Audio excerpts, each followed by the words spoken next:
네, 여러분 안녕하십니까. 오늘 의료진단 라이브에 서욱 국방장관이 출연합니다. 올 한 해 국방부에는 안보와 군사 이슈에 더해서 성폭력, 부실급식 같은 사건, 사고 끊이지 않았죠. 장관이 또 여러 번 사고했습니다. 오늘 국방장관 설명을 직접 소상히 듣고 싶으신 분들 잠시 뒤에 확인하시기 바랍니다. 최근에 정치권에서 대선 후보 측 핵심 관계자가 누구냐가 화제였습니다. 특정 대선 후보 입장을 대변하고 충실하게 대변하고 선거 전략에 정통한 사람을 칭하는 건데 잠시 뒤에 진짜 핵심 관계자 두 분을 만나보겠습니다. 강훈식 이재명 후보 전략기획본부장, 원희룡 윤석열 후보 정책총괄본부장입니다. 대선 판세, 필승 전략 묻고 답 듣겠습니다. 의료진단 라이브 출발하겠습니다.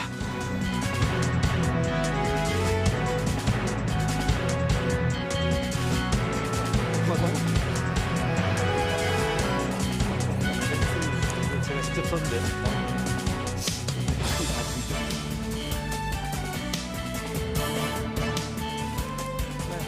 진단 라이브 오늘 대선 이야기로 문을 열겠습니다. 오늘 출연해 주신 두 분 앞서 말씀드린 대로 더불어민주당 선대위의 강훈식 전략기획본부장 나오셨습니다. 어서 오십시오. 네, 안녕하세요. 재선인데 대선 캠프의 전략본부장이라는 중책을 맡으셨어요. 네, 뭐 쉽지 않은 선거라서 마음이 많이 무겁고 또 하지만 동시에 또 책임감이 주어져서 좀 절박한 마음으로 이 일에 매달리고 있습니다. 네, 이어서 국민의힘 선대위원회의 원희룡 정책총괄본부장 함께 하십니다. 반갑습니다. 네, 안녕하세요. 경선 토론 때 현장에서 뵙고 또 오늘 여기서 뵙고 나니까 또 감회가 새롭습니다. 느낌이 좀 또 다르네요. 예, 후보로 나왔어야 되는데 네. 이제 본부장으로 나와서 쓰라린 마음은 있습니다만은 최선을 다해서 돕기로 약속한 만큼 네. 약속을 지키는 네. 사람 되겠습니다. 네, 경선 후보 원희룡 정책총괄본부장 자격으로 오늘 나와 계셔 주신다는 거 말씀드리고요. 먼저 대선 지금 80여일 앞으로 좀 남아 있습니다만 현재 판세부터 살펴보겠습니다. 최근에 나온 두 건의 여론조사 저희가 참고로 준비했는데 한번 보실까요? 네, 가장 최근에 나온 조사 두 건인데요. 이거는 NBS 조사, 여론조사 3사가 실시한 건데 이게 이재명 후보가 윤석열 후보를 앞질렀다는 골든크로스를 보였다는 게 화제였었죠. 38대 36. 하나 더 있습니다. TBS와 KSO의 조사인데 이거는 이재명, 윤석열 32.7, 38.3 윤석열 후보가 오차 범위 내에서 앞서고 있는 이런 조사 결과가 상반된 조사 결과가 가장 최근에 두 건을 지금 저희가 등가로 보여드렸습니다. 일단 이 현재 여론 흐름, 민심에 대해서 어떻게 보고 계시는지 강훈식 본부장님. 아마 선거가 시작되고 나서 시작되는 시점에서 저희가 분명히 지지율에 어려움이 있는 것은 사실입니다. 왜냐하면 코로나19로 어렵고 또 현 정부에 대한 아쉬움들도 국민들이 많이 갖고 있기 때문입니다. 근데 이제 이게 시작이 되고 시간이 지나서 지금쯤에 여러 가지 조사들로 저희가 추격되고 있는 이유들은 시간이 지날수록 현 정부에 대한 아쉬움이나 코로나의 어려움들은 있습니다만 앞으로 결국 미래에 대한 선택을 하는 것 아니냐라는 걸로 국민들이 생각하기 시작했다라는 지점들에 저는 주목해야 된다고 봅니다. 결국 대통령 선거는 미래를 선택하는 것이지 과거에 대한 심판이나 평가만으로 선택할 수는 없는 문제 아니겠습니까? 그래서 조금 더 이제 후보들이 눈에 보이는 시간이 된 것이고 거기에 따라서 저희가 좀 따라가 보자 이렇게 하고 있는 추격하는 형국이다 이렇게 생각이 듭니다. 원희룡 본부장께서는 윤석열 캠프에서 현재 민심이 어느 지점에 와 있다고 판단하고 계십니까?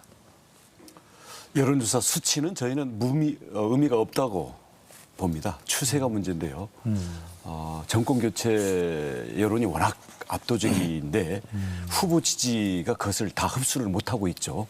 거기에 따라서 이제 그 앞으로의 변수도 있는 건데요. 큰 추세는 보면은 여론조사도 한 10% 정도 차이의 추세를 보이다가 윤 후보는 경선 이긴 후에 떨어지다가 지금 멈췄고요.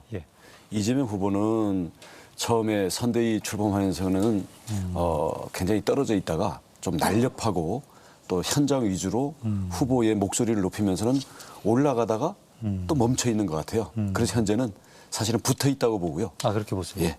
앞으로 윤 후보의 경우에는 어떻게 이렇게 상승의 계기를 만들어낼 거냐. 이 부분이 저희가 지금 선대위가 출범하면서 머리를 싸매고 집중하고 있는 부분이고 앞으로 큰 변수는 코로나 상황과 코로나 대응, 그리고 이제 이재명 후보를 둘러싼 대장동과 그 이후에 이재명 본인의 의혹, 이런 부분들이 앞으로 지지율의 요동을 칠 수 있는 큰 변수라고 보고 있습니다. 이건 어떻게 보십니까? 강훈식 본부장께 질문 드려보자면 4.7 재보선 때 정권 심판 여론의 냉혹한 평가를 민주당은 받았단 말이죠. 지금은 어떻다고 보십니까? 수치상으로는 여전히 정권 심판 여론이 높단 말이죠. 네, 뭐 정권 심판 여론이 높았어도 정권이 다시 이렇게 국민에게 재신임받은 경우는 이명박 대통령 시절이 끝나고 나서도 네. 정권 심판율이 굉장히 높았습니다만 박근혜 정부로서의 교체를 하지 않았습니까? 그래서 어떤 정부의 교체, 누구로의 교체이냐가 본질이라고 봅니다. 누가 대통령이 되어서 더 나은 정부를 만들 것이냐가 본질인 것이지 이 정부에 대한 심판만으로 5년을 정리할 수는 없는 문제이고요. 물론 지금은 그런 시간이라고 봅니다. 하지만 선거가 90일 남았고 90일 남은 동안에 의견을 좁혀나가다 보면 결국 나에게 어떤 미래와 나에게 어떤 가치 또 아까 말씀하신 것처럼 누가 코로나19를 더 잘 방역할 것이냐, 어떤 사령탑이 국가를 잘 이끌어 나갈 거냐라고 좀 취합될 거라고 봅니다. 그런 면에서 4.7 재보궐선거는 분명히 심판적인 성격이 강했습니다. 특히 부동산, 특히 서울에 대해서는 굉장히 서울 시민들이 분노가 높았던 지점들이 있는 것이고요. 저희 당으로서도 그때 그 교훈이 반면교사돼서 지금 후보부터가 반성하고 혁신하겠다라는 것을 하시고 있는 거고, 그리고 당도 거기에 걸맞춰서 새로운 당, 또 새로운 혁신의 과정들을 사실은 굉장히 몸살을 많이 앓고 있는데 국민들이 잘 모르실 정도로 노력하고 있다는 보고 말씀드립니다. 국힘 윤석열 후보 측에서는 지금 강훈식 본부장이 얘기했습니다만 정권 심판론을 돌파하기 위해서 최근에 눈에 띄게 나타나고 있는 특징 가운데 하나가 문재인 정부의 차별화라는 거 아니겠어요? 이재명으로의 교체도 정권 교체다라고 주장하는 이런 식의 전략적 접근에 대해서 어떻게 지금 보고 계십니까? 그런 현상들이 두드러지고 있지 않습니까? 저희는 뭐 한마디로 가짜라고 보죠. 아하. 예. 차별화 가짜고 이제 언어를 이중 언어를 쓰지 않습니까? 모든 정책들에 대해서 이건지 저건지 가는 곳마다 선택적으로 편의에 따라서 말을 바꾸고 있고요. 영남 가면은 전두환도 칭찬하고 박정희도 갑자기 영웅이 되고 박근혜도 존경하고 그러는데 또 다른 자리에 가면은 아 내가 그렇게 얘기하니까 그런 줄 알더라. 이런 식의 특유의 이중화법. 뭐 죄송하지만 그건 저희들이 솔직한 거고요. 그래서 저희는 이재명 후보의 어떤 가짜 차별화 또는 뭐 이재명으로의 교체도 정권 교체다? 그건 정권 개악이죠. 그래서 그런 부분에 대해서는 저희는 신경 쓰지 않고요. 대신 윤석열 후보에 대해서는 과거로 돌아가지 않을까. 예, 거기 둘러싼 세력들이 혹시 과거로 가지 않을까. 그리고 이 어떤 서민들과 젊은 층들의 미래의 희망이 없는 이 절망에 대해서 얼마나 간절하고 진정성 있게 변화의 모습 그리고 미래를 만들어 나가는 그런 이 기대와 책임성을 보여줄 수 있는 것인가. 그런 면에서는 자기 변화에 과연 국민들이 얼마만큼 인정을 받을 거냐. 아하. 그 싸움이라고 봅니다. 알겠습니다.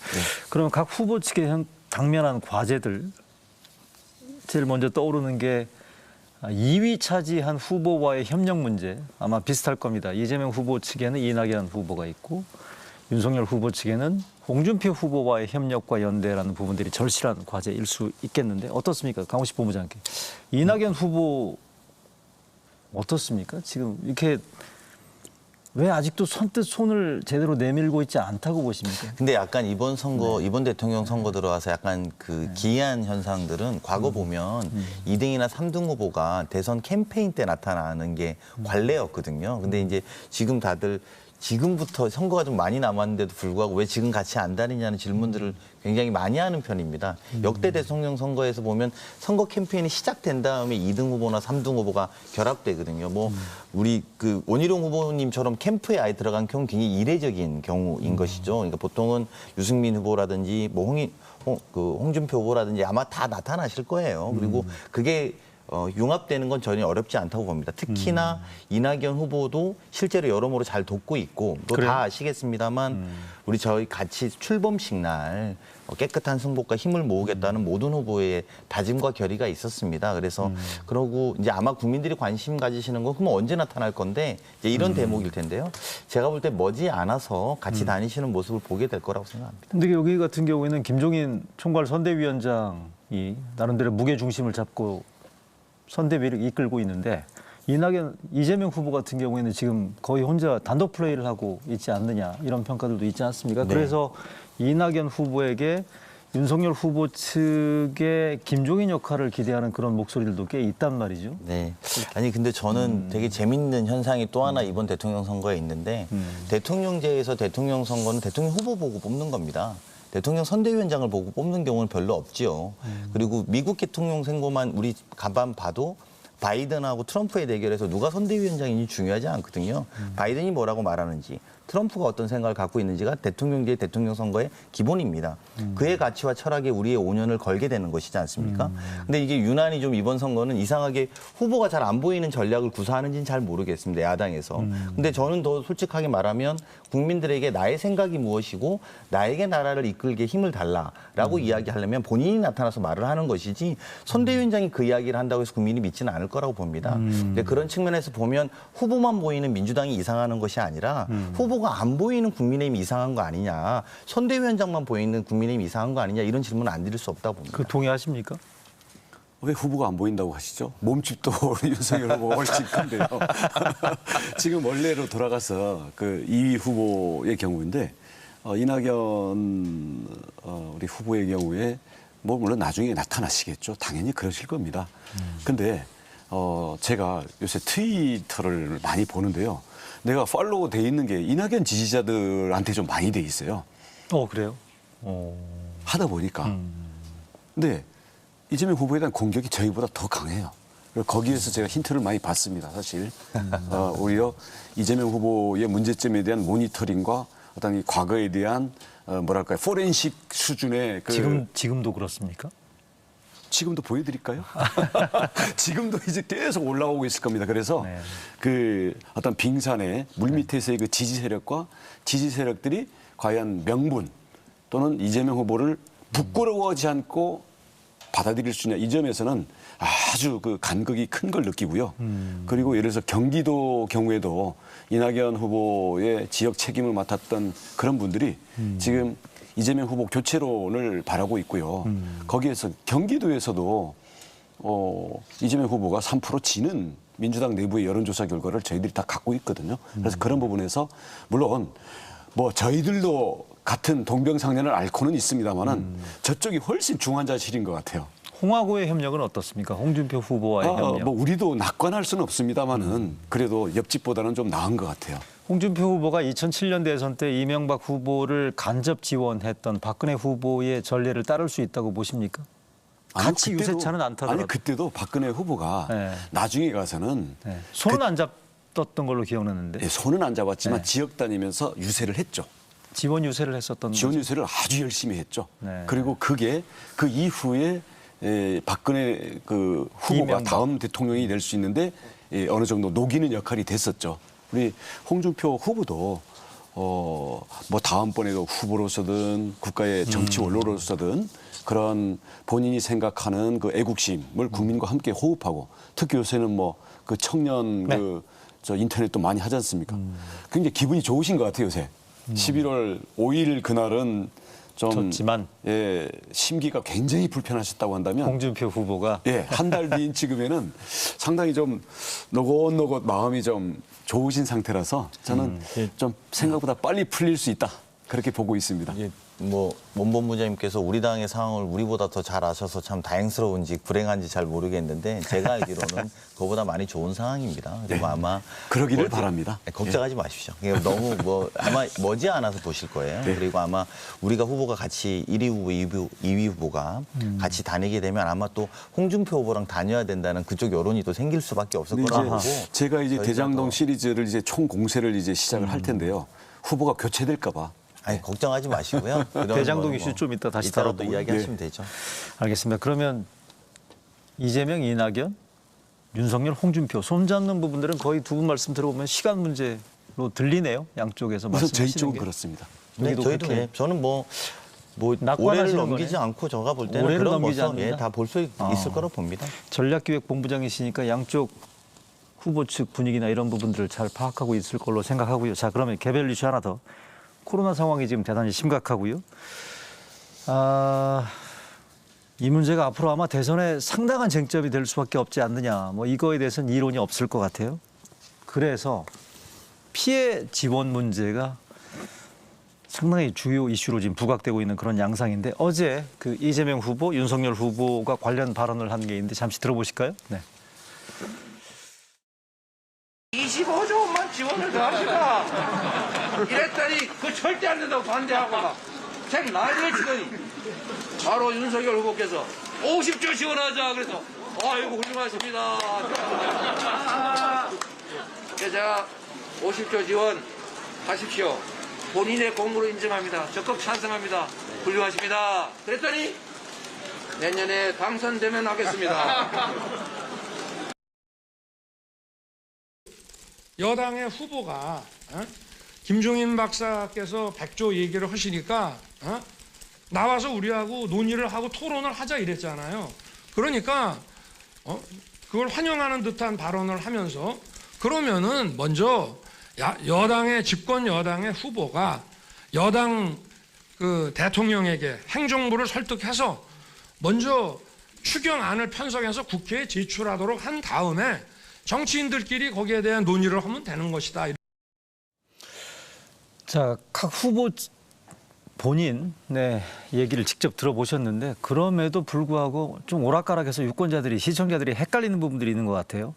이게 손실보상 지원을 하기 위한 논의를 지금 당장 하자는 건지 여당이 하라는 건지 규모를 50조, 100조 얼마를 하자는 건지 그리고 또 재원은 또 어디서 어떻게 충당하겠다는 건지에 대해서 오늘 나오셨으니까 요거는 좀 분명히 정리를 할 필요가 있다고 생각이 되니까 먼저 강훈식 본부장. 저희는 제안을 먼저 받은 입장이라서 제안을 먼저 하신 50조 제안을 먼저 하신 쪽에 설명을 좀 해주시면 저희도 맞춰서 답변하는 게 좋을 것 같은데요. 그 우선 그 손실보상 규모에 대해서는 윤석열 후보는 이미 9월 달에 50조 원 규모가 필요할 것 같다라고 이미 공약을 내걸었습니다. 유효하고요. 근데 지금 변이 바이러스가 나타나고 이제 확진자가 늘어나고 사망자도 늘어나고 이제 만약에 특단의 조치로 영업 제한을 하게 되면 피해, 손실 이게 더 눈덩이처럼 불어날 수 있겠죠. 그러면 여기에 대해서는 50조라는 것에 구애되지 않고 우리는 충분한 신속한 보상을 해야 된다라는 입장을 견지하고 있는 겁니다. 이 금액은 50조가 될지 100조가 될지 더 이상이 될지 그건 코로나의 상황에 딸려 있는 거지. 아직 예측 불가능한 코로나를 놓고 금액을 미리 정한다? 이 자체가 자꾸 논의를 이상한 데로 끌고 가는 거고요. 그다음 이 내용을 언제 할 거냐? 지금도 이미 손실보상안이 예산안에 편성돼 있습니다. 그건 우리가 부족할 거라고 보는 거고요. 추경이 필요하다는 거 아니겠어요? 아니 지금 본 예산 통과한 지 지금 열흘밖에 안 됐잖아요. 더해서. 앞으로 가면 추경이 편성돼야 되겠죠. 그러면 추경이 만약에 2월이다, 5월이다 얼마든지 변경될 수 있고 예. 코로나가 진행되면서 거기에 맞춰서 진행돼야 되는 거겠죠. 그러니까 그런 점에서는 자 지금 본예산 통과하자마자 그 집행도 안 해놓고는 바로 추경해서 2월 달에 돈 뿌리자 그런 거에는 우리 쉽게 안 넘어간다. 라는 그 내용이 김종인 위원장께서 있었던 거고요. 만약 이런 부분들이 진지하게 상황에 맞게 현재 예산과 비교되면서 만약에 필요하다고 한다면 그건 우리 김기현 원내대표랑 해서 얼마든지 건 논의 여지가 열려 있는 거다. 후보도 그런 취지고요. 그래서 김종인 위원장께서는 좀 강조하신 포인트가 좀 다른 것이지 다른 얘기가 아닙니다. 그다음 재원을 말씀하셨는데요. 예. 올해 증대된 추가 세수가 50조가 넘어요. 어디로 사라졌습니까? 그다음 180석 의석이 지금 코로나 자영업자나 코로나 백신 피해자들도 지금 울부짖고 있는데 코로나19에 수시로 낙전 수입 떨어뜨릴 지역화폐 그것도 홍남기 목 비틀면서 30조를 거기다 끼워 넣어가지고 방망이 두들겼잖아요.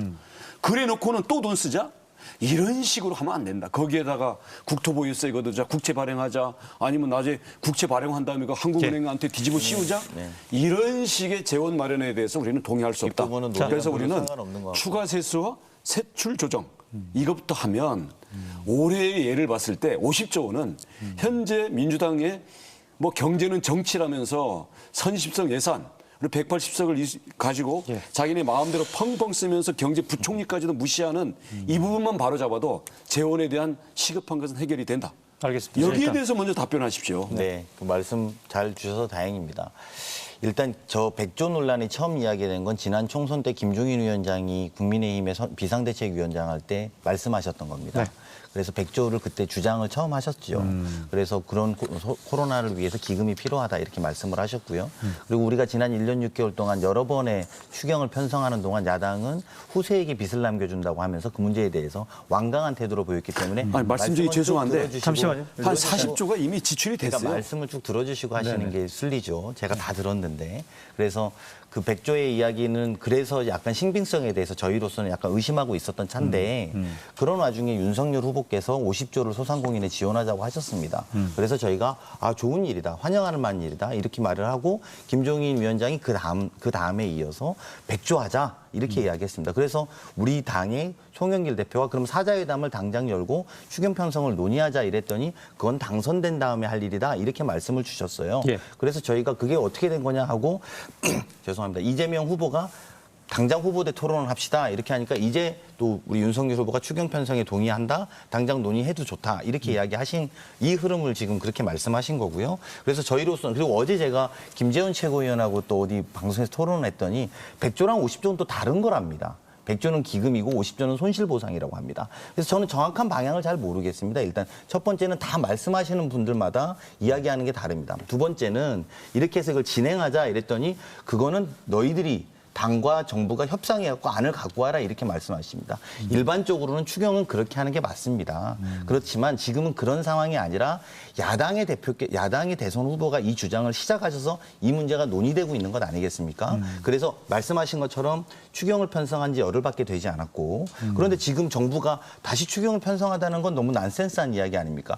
아직 기금도 다 쓰지 않았는데 그런데 야당의 대통령 후보가 이 주장을 한 상황이란 말입니다. 예. 그렇다면 무슨 말이냐면 송영길 대표의 제안처럼 두 당의 선대위원장 김종인 위원장과 송영길 위원장 그리고 원내대표 네 분이 합쳐서 정치적 협의를 지금부터 시작해야 2월 달에도 이 기금이 다 소모된다라고 전제하면 1월이든 2월이든 추경을 편성할 수 있다는 결론에 도달하니 지금 당장 협상 테이블에서 이 논의를 하자는 겁니다. 그래서 오늘 그 원희룡 본부장님 말씀을 들어보니까 별로 그건 어려운 문제가 아닐 것 같네요. 예. 그러니까 그렇게 해서 저는 양쪽이 이렇게 해서 협의해서 1월 달 2월 달 안에 추경의 협상에 지금부터 테이블에 앉아서 논의를 한다면 자영업자 소상공인들 큰 희망이 될 거라고 생각하고 저희는 그게 누가 먼저 제안했던 간에 그 협상이 잘 이루어진다는 전제로 충분히 응하겠다고 말씀드리는 네. 겁니다. 한 가지 질문 드려도 돼요? 네네. 추경은 삭감 추경도 가능하죠, 그죠? 그렇습니다. 네. 예, 지역 화폐 30조 억지로 집어넣은 거 아니, 그렇게 삭감할 하면 용이 있습니까? 그건 그 본부장님, 그러니까 재원 마련과 관련된 얘기예요. 물론이죠. 아까 네. 말씀하신 것처럼 일부는 제가 볼 때는 지출 구조 조정도 해야 될 필요가 있고요. 아니, 우선 저는 가능하다고 봅니다. 그러니까 그 논의 자, 자체를 지역 화폐 그 30조부터 아니, 그렇게 삭감하면요. 정리하시면 안 돼요. 재원 마련 논쟁할 필요가 그거는 없어요. 그렇게 말씀하시면 안 되는 문제고요. 지출 왜요? 구조 조정도 총괄적으로 논의하셔야죠. 지출 구조 조정도 해야 물론입니다. 되고요. 국유조정이나 대표적인 기금에 예를 대한- 얘기하는 거예요. 그러니까 그거는 여러 가지 중에 다 논의해 볼 수 있다라는 거지. 30조 다 잠깐만요. 써놓고 또 쓰자. 여기 하나 이 지점에서 제가 하나 궁금한 거 원희룡 본부장한테 네. 김종인 총괄선대위원장이 얘기했던 다음 대통령이 결정하고 집행할 문제라는 이 부분들 정리 좀 해주시겠습니까? 그러니까 그게 현재의 논의를 배제하는 건 아니고요. 그 얘기인가요? 근데 저희가 50조, 그러니까 내용을 자세히 보면 정리가 다 돼 있어요. 저희가 정리된 공약을 정책본부장 이름으로 발표를 했거든요. 그러니까 50조는 현재는 손실보상은 최소 50조는 들어간다. 그다음 50조는 기금을 가지고 금융 지원을 하는 겁니다. 근데 대신 그 돈은 나중에 돌아오잖아요. 예. 또 다른 50조는 각 그 황폐화된 각 분야를 재건하고 활성화시키기 위한 이런 지원 기금이 또 50조가 들어가 있어요. 그러면 듣기에 따라서는 이재명 후보 주장처럼 당선되면 주겠다라는 그런 취지의 맥락은 아니네요. 저희가 만약에 당선이 되면 5월 달부터는 국정을 운영해야 되지 않습니까? 그렇죠. 네. 그러면 그런 데에서 현재의 초과 세수라든가 지출 구조 조정을 해서 이런 플랜을 가지고 이런 것에서 코로나 비상 재정을 운영하겠다라는 플랜을 제시하는 거고요. 예. 그중에 일부를 땡겨와서 지금 추경으로 할 거냐. 그런 협상의 여지가 있지만 30조 지금 부총리 무시하고 30조 그냥 질러댄 것부터 원상회복을 하자 이거예요. 제가 이런 제가 생각은- 정책본부장 입장에서 하는 잠시만요. 얘기예요. 제가 전략본부장 입장에서 말씀을 드리면 좋은 전략은 아니세요. 이게 무슨 말이냐면 저희 180석은 계속 유지가 됩니다. 혹시 우리 국민의힘의 대통령 후보가 당선이 된다 하더라도 국회와는 협조해야 될 거 아닙니까? 당연하죠. 그렇다면 그런 자세로 니네 거 먼저 깎아라라는 자세로 이야기할 것이 아니라 합리적인 대화 토론을 하면 됩니다. 저는 그것을 깎을 수 없다는 이야기는 아닙니다. 하지만 이것 먼저 깎아야 대화하겠다라는 방식으로 국회와랑 대화한다면 국민은 굉장히 힘들게 빠질 수밖에 없다고 봅니다. 오히려 지금 더 중요한 것은 알겠습니다. 손실보상법에 크게 합의하고 저희 후보가 말한 것처럼 윤석열 후보의 안을 받을 테니 같이 논의합시다라고 하고 오늘 정책본부장님이 나와서 논의를 하겠다고 하면 진행하면 됩니다. 알겠습니다. 단 니네 이거 깎을 수 있어 이런 식의 접근 방법은 잠시만요. 굉장히 위험하다 네, 말씀드립니다. 알겠습니다. 지금 전제 저희가- 조건은 아니고요. 네, 아니면 됩니다. 전제 조건은 짧게요, 아니에요. 짧게. 그런 걸 같이 놓고 얘기를 해야 그럼요. 되거든요. 저는 그렇게 맞다고 봅니다. 내 돈은 쓴 건 다 쓰고 아니, 그건 그다음 또 아닙니다. 가자 네. 이런 논의하시면 식일까 봐. 됩니다. 네. 나 우리 강원식 의원 정도라면 얼마든지 합리적인 아니라고 생각합니다. 지금 그러니까 지역화폐를 지금 문제 제기를 했으니까 이런 부분들도 테이블 위에 얼마든지 올려놓을 수 있다는 저는 뭐 여러 가지 얘기시네요. 사항을 다 논의해봐야 되는데 그 문제도 네. 논의해야 되고 또 이제 이 실효성 문제도 알겠습니다. 한 1시간 토론 되는데요. 더 필요하다면 더 좀 놀릴 수도 있고요. 요 정도에서 마감하겠습니다. 네네. 오늘 지금 양 후보 핵심 관계자 두 분이 지금 나오셨으니까 핵관은 아닙니다, 저는. 네. 하나 더 지금 핵심 이슈가 있습니다. 핵심 관계자에게 핵심 이슈 하나 더 있는 게 대장동 이슈. 네, 유한기, 거기는 이제 핵관입니다. 대장동 핵관이죠. 유한기 전 성남도시개발공사 본부장 사망. 대체적인 뭐 여론이나 언론 보도는 검찰 수사가 더 어려워졌고 특검이 불가피하지 않느냐라는 그런 분위기가 지금 부각되고 있는 이런 상황인데 이것도 특검 하자는 거에 대해서는 다 뭐 언론 제목들이 다 나오고 있습니다. 이재명 후보도 하자는 거고 윤석열 후보도 하자는 거고. 근데 대체 이게 지금 어떻게 다른 건지 하면 어떻게 하자는 건지에 대해서 이 프로그램 시청하시는 분들이 조금 가늠을 못하는 부분이 있으니까 이것도 정리가 필요합니다. 강원식 본부장. 이제 계속 저한테 먼저 질문하세요. 제가 먼저 할까요? 그럼 먼저 하실래요? 저는 무조건 하자는 겁니다. 뭐 부산저축은행 말씀하시는데 그거 포함해서 하자. 네, 예. 저희도 같습니다. 예. 그래서 어제 마지막에 이 부분은 사실은 어제 양측 후보가 직접 워딩들을 주고받으면서 어제 정리가 된 게 했죠. 예, 모든 것들을 다 놓고 토론하고 특검을 추진하자 이렇게 이야기했습니다. 추진하자. 특검 즉각 실시를 해야죠. 네, 한번 하면 되죠. 예, 예. 당연히. 내일이라도 하자 이겁니다. 네. 그러면 여야 원내대표 협상에 들어가 즉각적인 네, 협상 들어가고요. 네, 저도 그렇게 예. 알고 있습니다. 국힘당에서는 법사위에서 이거를 지금 민주당에서 계속 해태하고 있다라고 지금 주장하고 있지 않습니까?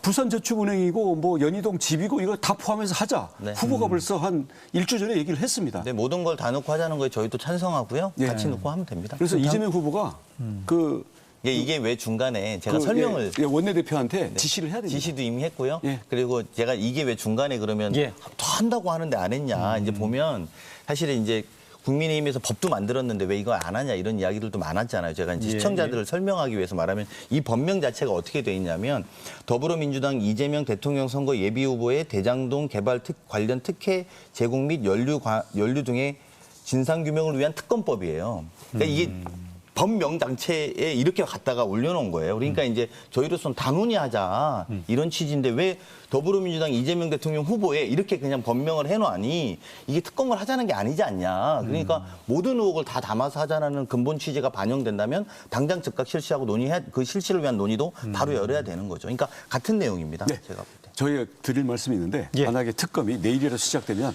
저를 1호 참고인으로 불러주십시오. 왜 그렇게 되죠? 제가 데리고 있는 공익 제보자들을 모두를 데리고 일타 강사에서 일타 공격수로 제가 지금 검찰이 수사를 안 하거나 엉터리를 하고 있는 모든 거를 공익 제보자들을 대동하고 바로 첫날 바로 다 출석하겠습니다. 특검이 판단할 문제. 네. 그럼 하여간 특검의 대상, 수사 대상, 수사 기간 굉장히 쟁점이 아마 꽤 광범위할 것 같고 민감할 걸로 예상이 되는데 후보가 지금 저렇게 판단하고 결심했으면 당장 내일이라도 여야 원내대표 간의 협의, 협상 이 속도를 낼 수도 있겠네요. 예, 하자는 겁니다. 아마 그리고 그렇게 뭐 될것 특검도 같은데. 변협에다가 중립적인 인사 뭐 하면 될 거 아닙니까? 그죠? 알겠습니다. 민주당이 편파적인 인사를 고집만 안 하면 다른 장애물은 없다고 주권하지 봅니다. 마시고요. 그렇게 예. 말씀하시면 저도 똑같이 말할 수밖에 없잖아요. 예, 예. 그러니까 의외로 특검 논란이 좀 빨리 두 분 의견차 없이 지금 정리가 되고 있어서 네. 진행하는 아니 이게 어제 저녁에 사실은 양측 후보가 약간 이렇게 그 이렇게 말했는데 어떻게 답변하실 겁니까? 이렇게 티키타카가 약간 오고 가셨어요. 있었습니다. 근데 네. 결론은 특검은 빨리 하자 이렇게 다 조건 없이 모든 네. 대통령 후보의 모든 의혹과 관련된 특검을 다 하자 이렇게 정리가 된 겁니다. 네, 제가 지켜보겠습니다. 네. 제가 이거를 좀 정리가 잘 안 돼서 정리하는데 좀 애먹을까 봐 걱정을 했었는데 걱정 안 하게 해주셔서 고맙습니다. 또 하나 이슈. 배우자 이슈가 있습니다. 역대 대선에서 대선 후보 배우자 이슈가 이렇게까지 부각이 된 적은 없었던 걸로 저도 뭐 기자 생활을 꽤 해봤습니다만 라는 생각이 드는데 관심이라면 역시 이거는 뭐 김혜경 씨가 있고 김건희 씨 얘기가 있습니다만 자연스럽게 김건희 씨 등판 시점, 등판 여부에 대한 질문을 제가 드리지 않을 수가 없습니다. 그 안에서 지금 정리가 된 게 있습니까? 얘기들이 여러 가지가 나왔죠. 저도 만나뵌 적도 없고 그 부분이 아직 뭐 본격적으로 논의되고 있지는 않은 게 현실입니다. 그 아, 부분은 그래요? 이건 후보 본인의 가족 문제이기도 하고 또 배우자 본인의 판단도 있으실 거고요. 그래서 여러 가지 국민에 대한 예의도 있고 그렇기 때문에 여러 가지들을 아마 깊이 생각하고 조언들도 좀 하고 듣고 있지 않을까 싶습니다. 그렇게 좀 보십니까? 기다려봐 주시면 좋겠습니다. 민주당에서는 어떻게 보고 계십니까? 이거 지금. 아니 이제 뭐 사생활에 관련된 이야기는 저희가 할 건 아닌 것 같고요. 예. 근데 이제 그냥 여러 가지로 제기된 의혹들은 존재하고 있지 않습니까? 가령 학력 위조 논란이라든지 또는 주가 조작 의혹이라든지 국민들이 왜냐하면 특히나 배우자 되시는 분이 재산이 한 50억, 그러니까 부부가 65억인데 50억 정도 형성했는데 본인이 어머니한테 받았거나 본인이 만들었을 텐데 어머니한테 받은 것은 어머니도 여러 가지 범죄 사실에 연루돼서 예. 사실상 실형을 살고 계신 사실이고요. 그래서 장모. 거기로부터 혹시 재산이 생겨진 건지 재산 형성 과정은 공직자가 국민들에게 알려야 되는 의무가 있는 것이죠. 이제 그런 면에서 보면 그런 문제라든지 아니면 본인이 만들었다면 본인의 학력이라든지 아니면 회사 운영에서 생긴 건지 아닌 것인지 이런 것들에 대해서는 알려야 되는 의무가 당연히 있다고 봅니다. 그래서 저는 뭐 사적인 거를 빼고 그것은 뭐 좀 저희가 거론하는 건 적절치 않은 것 같고요. 근데 공적으로만 봐도 여러 가지 재산 형성이라든지 본인이 살아왔던 삶에 대해서 예. 말씀을 할 의무가 있다라는 것이고 온희룡 본부장님 말씀대로 빨리 나오시는 게 맞는 것 같고요. 그리고 선거를 뛰면 보통 같이 가족들이 뭐 그때 미국 대통령 선거에서 이런 말 많이 합니다. 왜 난지, 왜 지금인지, 내 가족과 배우자는 동의하고 있는지 이것들이 되게 중요하다고 하지 않습니까? 그래서 우리가 선거하면 정치인이지만 공교롭게 다 부인한테 미안한 죄를 짓고 살지 않습니까? 그런 면에서 예. 그런 면에서 영부인이 될 수도 있는 사람이기 때문에 국민들에게 소상하게 본인에 대한 의혹들을 밝히는 것이 순리인 것이고 예. 그래야지만 특히 외교 문제에 있어서 대통령과 함께 수반되어서 나가서 정상의 역할로서 퍼스트 레이디의 역할로서 하게 될 텐데 예. 그래야지만 거기에 적절한 여부도 국민들이 판단하지 않겠습니까? 그래서 알겠습니다. 그런 것들은 밝히는 게 맞겠다고 생각합니다. 짧게 마지막으로 두 분께 하나씩만 짧게 질문 드리겠습니다. 후보 단일화나 선거연대에 대해서는 정책총괄본부장께 질문 드리는 게 적절치 않을 수도 있긴 합니다만 경선 후보 해보셨으니까 이 이슈에 대해서는 지금 안철수 후보와의 선거연대 가능성에 대해서는 어떻게 보십니까? 짧게. 현재로서는 그 부분에 대해서는 뭐 생각들은 다양하겠지만 논의되고 있는 것 전혀 없습니다. 가능성은 열려 있다. 열려 있다고 봐야죠. 최근에 이재명 후보가 위성정당에 대한 반성 얘기를 한 게 정의당과의 선거연대를 염두에 두고 했다라는 관측 어떤? 선거연대를 염두하고 그런 정의당과의 선거운동을 하고 한 발언은 전혀 아닙니다. 다만 원칙적으로 지난 국회의원 선거 때 위선정당 문제가 제도적으로 잘못된 부분은 짚고 또 우리가 여당으로서 잘못된 부분은 반성해야 된다는 민주당의 반성의 연장선상에서 나온 목소리로 생각해 주시면 되고요. 그렇지만 우리가 연대 문제에 대해서 폐쇄적이냐 그렇지 않고 다시 잘해보고 민생과 경제를 살리겠다는 어떤 분들과도 함께 열어놓고 할 의지가 있다는 말씀 드립니다. 알겠습니다. 역시 그 두 후보 핵심 관계자, 진짜 핵심 관계자가 설명을 하니까 이게 역시 무게감이 다르고 또 현안들에 대해서 시청자분들께서 이해하시는데 큰 도움이 된 오늘 자리였던 것 같습니다. 그러면 다행입니다. 앞으로 기회 되면 한 번 더 보실 수 있는 기회를 갖도록 하고요. 앞으로 남은 선거 기간 두 분 활약 또 기대하겠습니다. 말씀 잘 들었습니다. 네, 고맙습니다. 감사합니다.